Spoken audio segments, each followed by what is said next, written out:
Chi và Minh Tuấn. chào mừng tất cả khán giả đến với chương trình Come Out.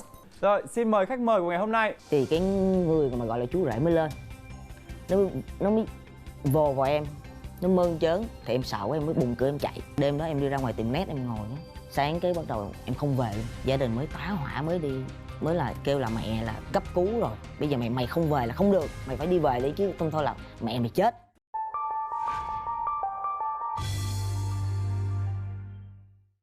Chào hai MC, chào chị. Chào em. Anh Chi, chào Minh Tuấn. Em tên thật là Nguyễn Hạnh Phúc. Thường mấy bạn gọi tên thân mật là Bi. Hiện tại thì Bi là chủ một salon tóc chỉ dành riêng cho cộng đồng LGBT của mình thôi. Ở đâu là Bi? Ở đường Âu Cơ ạ. Quận Tân Bình. Năm nay là Bi 34 tuổi. Tên Bi là tên giống chồng tôi đó nha. Ở nhà chồng tôi tên Bi đó. Trùng hợp với gì?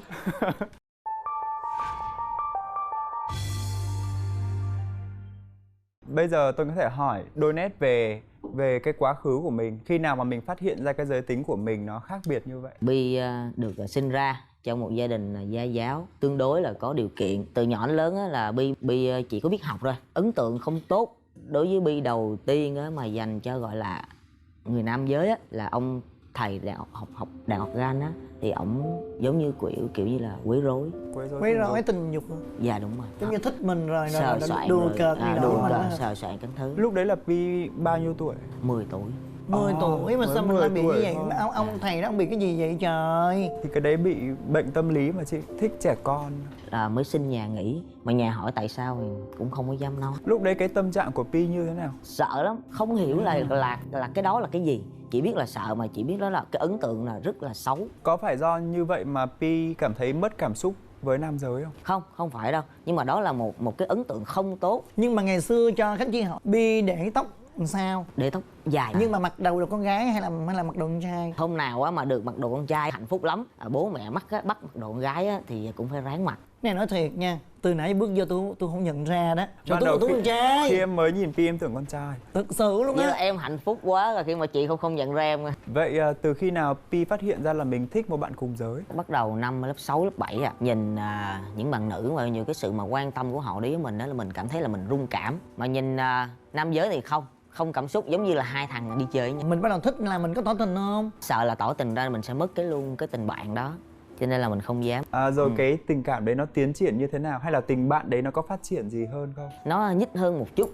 chưa gọi là tình yêu nhưng mà người kia họ cũng đã cảm được và họ là người tỏ tình với mình nha. Vậy là thành công đúng không? Nhưng mà chỉ khoảng được 4 tháng thôi thì hai đứa là cảm thấy là không thể tiếp tục được nữa, bởi vì mình quá kỳ đi. Nhưng mà lúc đó là mặc đồ con trai hay mặc đồ con gái vậy đi học đó? Đi mặc đồ con gái, nhưng mà lúc đó cả cắt tóc con trai rồi, cắt tóc tabu rồi. Cái lý do kết thúc cái mối quan hệ đấy là gì? Bi cảm thấy là Bi khác người quá, với lại cái sự mà mong đợi của gia đình nó quá là áp lực quá lớn đối với Bi đi, cho nên là Bi cảm thấy là Bi không thể nào tiếp tục.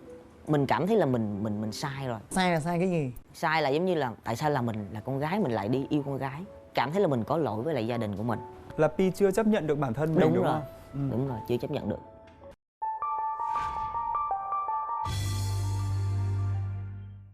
Năm cấp 3 thì bắt đầu qua mặc áo dài là mới mệt mỏi. Cái hình tượng của em từ nhỏ tới lớn là một đứa con rất là ngoan, chỉ biết học và học thôi. Và lúc nào cũng học sinh giỏi và sinh xuất sắc hết đó. Nhưng mà đến năm lớp 11 coi như là em không cần gì hết. Bây giờ nói cũng không được, mà không dám nói luôn chứ là chưa kịp nói luôn. Bắt đầu em mới quậy, em nghỉ học. Rồi tất cả những cái gì mà ăn chơi các thứ là lúc đó là em bắt đầu vướng vào. Bắt đầu em vướng vào. Rồi lúc đấy phản ứng của gia đình Bi như nào? Nhà thì có 5 người con lận, cho nên là mẹ rất là vất vả trong vấn đề là mưu sinh. Bố đó thì bất lực, im lặng rồi, coi như buồn quá rồi. Cái người chị kế thì quỳ khóc, không chấp nhận được là một cái người em gái của mình nó ngoan như vậy, nó xinh xắn như vậy mà nó không chịu học nữa. Là do gia đình không đồng cảm, không yêu thương, không chấp nhận cái sự thật thì mới xảy ra cái chuyện như vậy. Đâm ra rất nhiều người gia đình phải hiểu con mình và thương con mình nhiều hơn, tránh cái tình trạng như vậy. Chị Chi hiểu không? Tại lúc đấy Bi cũng chưa có thổ lộ với gia đình đúng không? Nhưng mà nhìn là biết rồi. Mặc dù không thổ lộ nhưng con mình sinh ra từ nhỏ đến lớn là mình cha mẹ là người biết rõ nhất. Mặc dù con mình không nói nhưng mà mọi người cứ lơ và mọi người không chấp nhận cái sự thật của Bi. Chính vì vậy Bi mới sống trong một sự gò ép Đến lúc một ngày chịu không nổi nữa, bung luôn. Giờ Chị xin chia sẻ để em hiểu. Ngày xưa Khánh Chi mặc dù không bao giờ nói với gia đình là con là gay, nhưng ba mẹ Khánh Chi biết Khánh Chi là gay, không bao giờ đụng chạm và lúc nào cũng ủng hộ.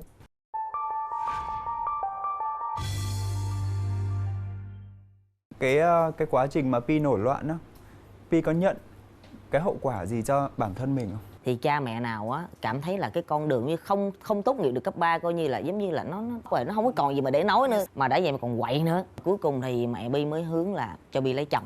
Em chưa giờ em mường tượng được chồng là nó như thế này, vợ là như thế kia. Lúc đó là em đã giao du với lại một số bạn trong cộng đồng của mình rồi, rất là cần tiền để được gặp cái người đó giống mình thôi, chứ không phải là gặp người yêu. Thì em đã gật đầu. Lúc đó em mới 17 tuổi thì chưa được đăng ký kết hôn. Tại sao gia đình lại phải ép cưới trong khi biết con mình như vậy mà tại sao có phải nghĩa ép là cưới? họ hết cách rồi chị, họ phải cố gắng gò cái ép đó lại. là cách sai của gia đình. Chị biết Mọi không, người phải đặt ra cái hai hậu quả người chứ. đang đứng ở hai cái chiến tuyến khác nhau, sẽ có hai cách nhìn khác nhau ấy chị. Thật ra em thấy nhiều cái cảnh như vậy rồi. Nhiều khi người ta bị mất bình tĩnh quá, người ta không biết phải làm sao đâu. Họ cứ cho là cha mẹ là nói những đúng, và họ cho là những người lớn là những người lúc nào cũng đưa ý kiến đúng nhất. Nhưng có những cái nó không phải vậy. Pi ơi, mọi người có thể biết thêm về cái đám cưới đấy của Pi không? Đám cưới đó diễn ra rất là bình thường, suôn sẻ.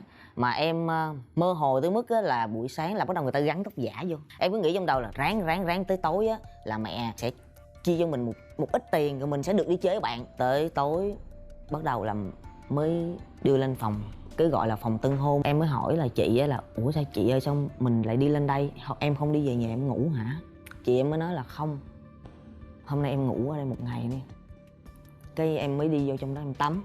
Thì cái người mà gọi là chú rể mới lên, nó mới vồ vào em, nó mơn trớn. Thì em sợ quá em mới bùng cửa em chạy. Đêm đó em đi ra ngoài tiệm net em ngồi đó.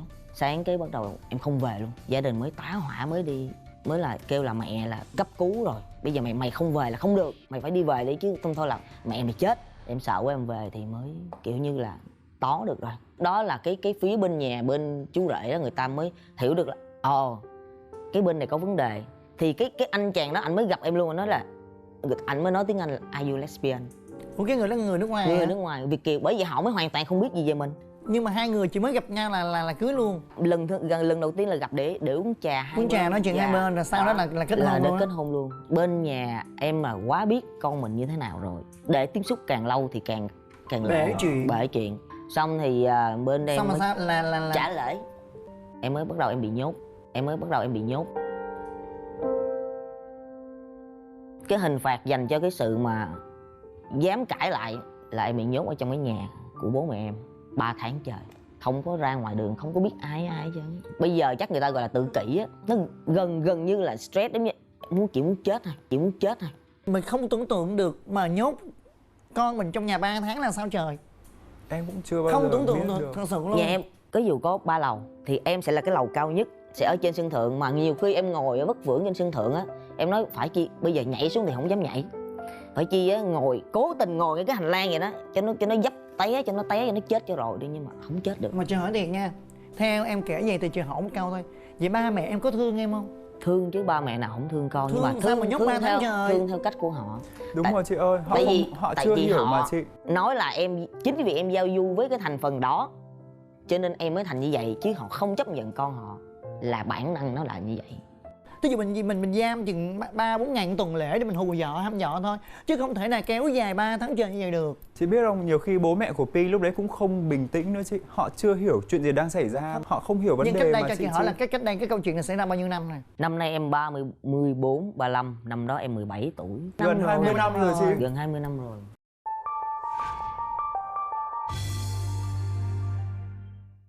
Rồi tại sao gia đình lại không có giam giữ Pi ở trong cái phòng đấy nữa? Sau khi 3 tháng coi như là gia đình còn thắc mắc là ủa sao mà mày không có nói năng gì hết, mày không có muốn đi ra ngoài hả? Nó muốn giam nhiều, muốn làm gì làm, chán quá chán rồi. Ở lúc đó là trong lòng là chỉ có hận thôi, nhiều lúc là chỉ có nhìn gương mà cười thôi. Em nghĩ là em điên, nhưng mà không điên được. Qua 1 năm sau là năm đó 18 tuổi mới cho đi học tóc thì học của cái cô gần nhà đó. Cái phong cách của mình với cô đó nó không giống nhau. Cô đó dành cho những người lớn tuổi.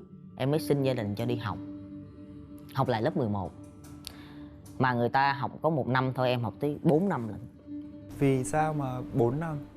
Cứ vào tháng đầu tiên á, tháng thứ hai là người ta chọc mình, cái mình đánh người ta, cái bị đuổi.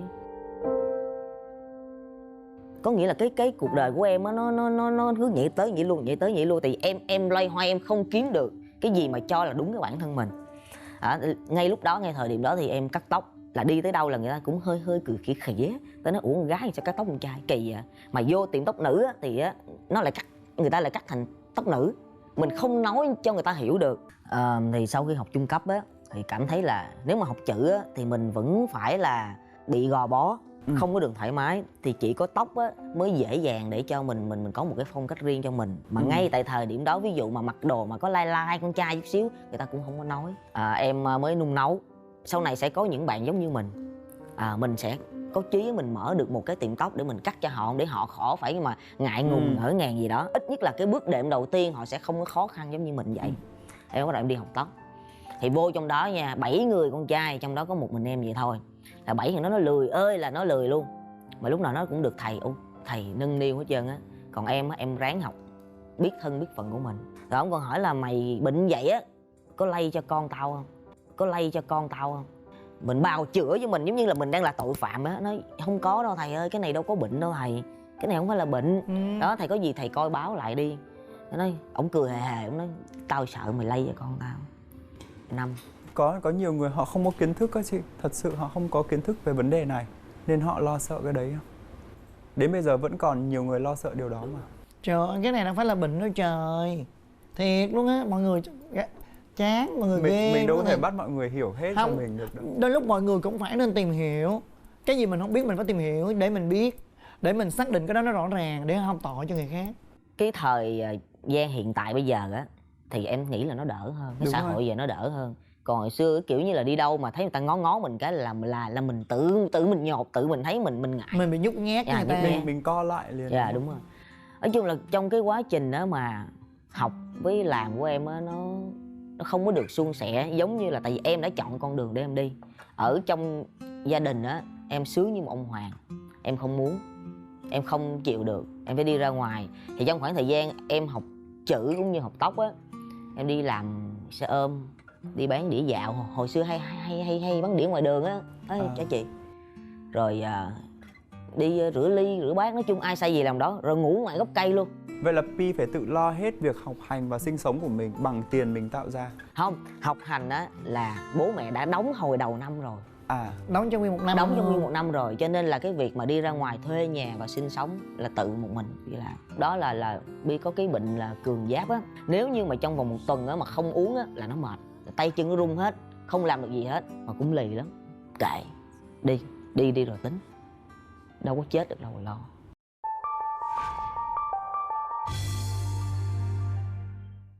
Rồi cái thời gian mà Pi tách ra khỏi gia đình á, thì Pi có thay đổi gì về ngoại hình của mình để thể hiện bản thân mình hơn nữa không? Có, mặc hẳn đồ con trai luôn, cắt tóc như con trai luôn. Coi như là không ai biết mẹ tôi là ai, không ai biết ba tôi là ai. Họ chỉ biết đến tôi thôi. Đó, cho nên tôi sẽ thoải mái. Sau khi mà xong cái nghề tóc, bắt đầu đi sinh mới chần ai nữa. Nhẹ đó thì kêu là đủ người rồi, mà rõ ràng đằng trước là kêu đang tuyển người đó. Còn nặng á thì nguyên cả một đám luôn cười. Mình mới ngỡ ngàng, mình không hiểu cười gì. Nó trời nhỏ xíu con mà cắt cái gì. Cứ mọi người biết cái giới tính như vậy, mọi người coi thường đó, là không cho người ta cơ hội. Nhưng mà em cũng lì lắm. Thì 10 tiệm không được thì tiệm thứ 11 cũng phải được. Em vô em xin em làm không có lấy tiền, cho nên người ta phải nhận em thôi. Không lấy tiền rồi Pi sống như nào? Kệ. Thì cứ người ta nhận mình đi vô đã. Cuối cùng là người ta đã chấp nhận được cái tay nghề của mình. Rồi lúc đó có trả tiền không? Có, nhưng mà trả thấp lắm. Trả thấp hơn so với một người bình thường. Đúng rồi, trả thấp. Cay đắng quá ha. Rồi đến khi nào thì cuộc sống của Pi mới bắt đầu ổn định hơn? Sau khi là đi làm khoảng chừng 2-3 năm ở ngoài như vậy, là bắt đầu Pi mở một cái tiệm tóc. Khi đó là gia đình là đã bắt đầu là cảm được một chút xíu và trợ cho một cái vốn nho nhỏ để mở một cái gọi là cái tiệm tóc riêng dành cho mình. Cho chị hỏi bao nhiêu năm mới cảm được chút xíu vậy? Từ 17 cho tới 27 á. Là 10 năm hả? Dạ. Mới cảm chút xíu thôi hả? Dạ. Trần ai 10 năm trời. Dạ. Rồi khi mà Pi thấy gia đình hỗ trợ mình như vậy á, Pi có cảm thấy hạnh phúc không? Có cảm thấy mình được bù đắp sau cái quãng thời gian quá dài không? Cảm thấy đó giống như là được ban ơn á. Giống như là bố mẹ chỉ cần cho con một chút xíu thôi, chỉ cần đừng nói gì đến cuộc sống của con và hỗ trợ con một chút xíu vậy thôi là con là cảm thấy hạnh phúc rồi. hạnh phúc lắm rồi. Sau khoảng chừng 1 năm mấy thì em không trụ được nữa, làm tóc cũng không được nữa rồi.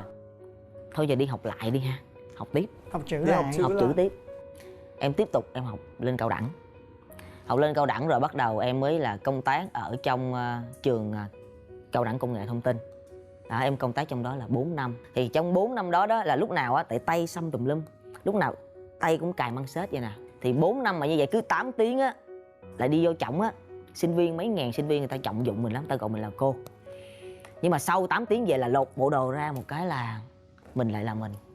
Thì sau 4 năm vậy em cố gắng em kia cóp được một khoản vốn. Bắt đầu em quyết tâm Làm lại thì làm lại.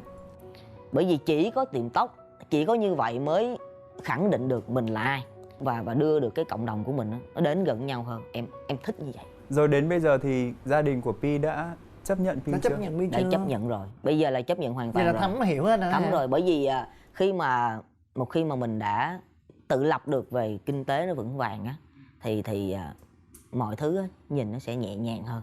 Đúng rồi. Mưa lâu thấm đất á. Dạ.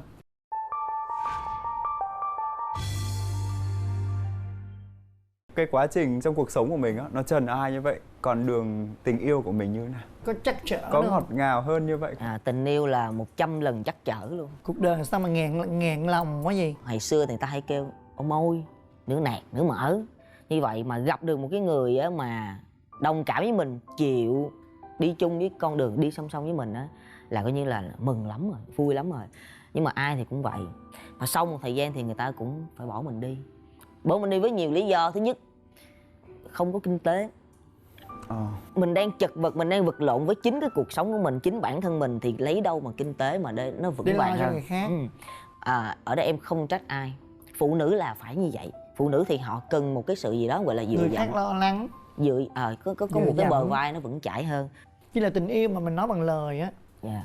Nó người ta sẽ thấm một thời gian thôi. Tất cả mọi người đều thích là cái hiện vật. Dạ thật sự, cái đấy là em thấy là một cái hiện thực á. Vậy trong những cái mối tình đi vào rồi lại đi ra đó thì mối tình nào với Pi là đáng nhớ nhất? Hiện tại là mối tình đang song hành cùng Pi. Mối tình hiện tại đó nhớ nhất. Mà mối tình này làm quen từ lúc nào? Bao nhiêu năm rồi? Hồi xưa cách đây 10 năm trước là em với người này gặp nhau rồi. Mà cái cô này cổ thích em mà em không thích. Cái bẵng đi một thời gian là 10 năm 10 sau. năm tình cũ đó. Yeah, 10 năm vô tình gặp lại. Em thích đi biển thì cô này cô ở ngoài biển. Cái duyên vậy là duyên hội ngộ rồi. Yeah, mới gặp lại cô đó ở ngoài Vũng Tàu. 10 năm sau gặp lại thì Pi mới thích người ta. Dạ đúng rồi. Thời điểm mà em gặp lại người đó là hai người là đều một Là mình cậu chưa hết. có ai hết. Dạ đúng rồi, đều một mình hết. Thế là tụi em mới gắn kết với nhau đến giờ này. Là bao nhiêu năm rồi Pi? 8 năm. 8 Khoảng năm. 8 năm. Vậy là hai người có nhiều kỷ niệm lắm ha? Khổ cực hưởng thụ cùng nhau đến giờ này. Có cái kỷ niệm nào mà Pi nghĩ là không bao giờ mình quên được không? Nhớ nhất là khi mà gặp lại cái vợ của Pi hiện tại đó, thì cô này cô đang mở cái quán nhậu ngoài đó, mở làm ăn thua lỗ rất là mệt mỏi. Mà mọi cực khổ thì cô không có nói, nhưng mà mình là người từng trải mà nhìn mình biết. Nhìn biết thấy stress ốm nhom nhách này, em nói thôi ngưng đi, để bây giờ để anh Hoàng gánh cho. Mà lúc đó lương em có 2 triệu à. Mà dám giữ cái trách nhiệm đó. Có một chén cơm ăn nửa chén, được có ăn nửa chén. Vậy thôi. Vậy thôi. Khi mà cô biết cô ôm em khóc quá trời. Cảm động quá. Cuối cùng là em mới rước về nhà. Là Pi cũng trải qua rất là nhiều thăng trầm, Quá rất là nhiều đau cực khổ. kỳ nhiều. Rồi cuối cùng là có hạnh phúc. Một bến bờ tình yêu tuyệt đẹp. Ông trời ổng không bao giờ phụ lòng người. Mình yêu chân thành là mình sẽ cuối cùng mình sẽ gặp người chân thành đến với mình thôi. Nhưng thật ra mình phải cố gắng vun đắp cho cái tình cảm đó. Dạ. Vậy thì hai người có dự định gì cho tương lai của mình không? Hiện tại thì em có một cái ngôi nhà bé bé xinh xinh, có một cái gia đình, có một bé gái. Có một bé gái hả? Dạ. Được viên mãn rồi. Dạ.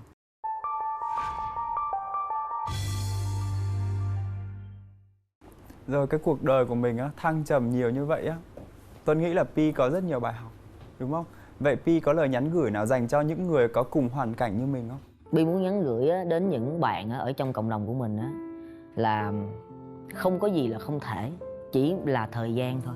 Ít nhất là mình phải biết mình là ai thì mình mới có được cuộc sống của mình. Với là nhất là xã hội bây giờ nó quá dễ, điều kiện tốt để cho trong cộng đồng của mình mà cố gắng phấn đấu nữa. Thay mặt chương trình, Phải chúc chứ. Tuân chúc Pi và gia đình của mình ngày càng hạnh phúc và công việc của mình sẽ ngày càng thành công hơn nữa. Cảm ơn quý vị đã theo dõi chương trình. Mời quý khán giả đón xem chương trình Come Out Bước ra ánh sáng được phát sóng vào lúc 8 giờ sáng thứ hai hàng tuần trên kênh YouTube của MCV Media và cổng thông tin Mnetbuzz. Bây giờ thì xin chào và hẹn gặp lại.